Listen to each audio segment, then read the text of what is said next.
des philosophes arabes aujourd'hui qu'ont-ils à apporter, peuvent-ils nous éclairer sur ce monde tourmenté avec notamment cette pandémie de coronavirus qui n'en finit pas? Ah oui, il est vrai qu'ils étaient médecins aussi. Alors, il y a deux questions en une que vous me posez. Je commence par la dernière.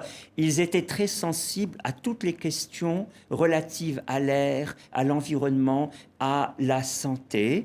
Avicenne était un grand médecin. Et par exemple, vous savez, très souvent on dit il y a le malade, la maladie, le médecin.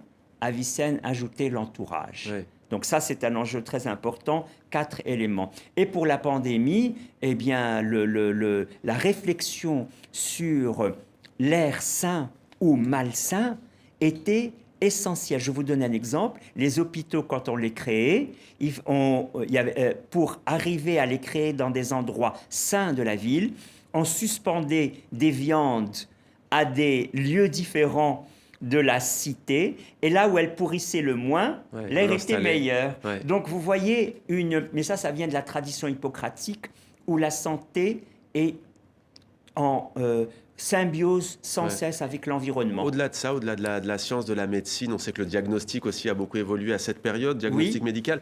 Sur la question que j'évoquais, sur l'apport, nous éclairer, vous l'avez déjà esquissé d'ailleurs un peu, le religieux et la philosophie, non pas ne faisaient qu'un, mais Ah oui, bien c'est sûr. une réflexion commune. Ah oui, oui, parce Donc que aujourd'hui, enfin, c'est troublant, on va parler tout à l'heure notamment de ce jeune qui est parti faire le djihad en Syrie. Oui. Qu'est-ce que ça pourrait apporter? Ah, eh bien, ce que ça peut apporter, c'est qu'en les lisant, vous constituez une image de vous-même à laquelle vous finissez par ressembler.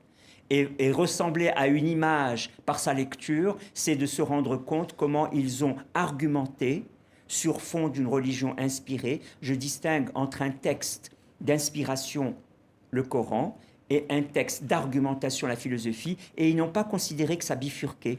Ils ont considéré il y avait une continuité et qu'on pouvait lire le Coran avec des facultés rationnelles.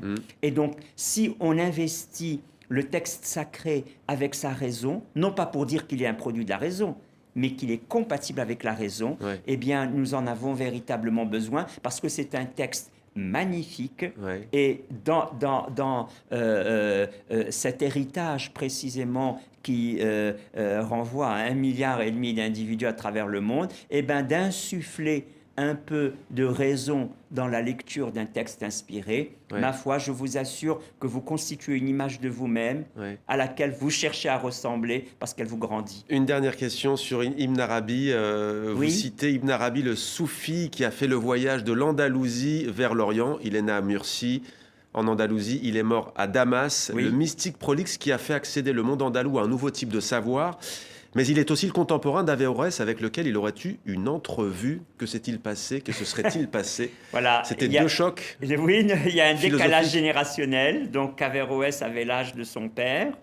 Et on nous rapporte que l'entrevue est une entrevue un peu, si vous voulez, Le mystique face au rationaliste. dans une dramaturgie, le soufi face au rationnel. Mais en réalité, vous savez, les soufis à l'époque, les mystiques, avaient une excellente connaissance de la logique. Ouais. Après, c'est un problème de pondération. Vous voulez aller vers plus de méditation ou vous voulez aller vers plus d'argumentation. Mais les deux sont tout de même bien faits pour aller ensemble.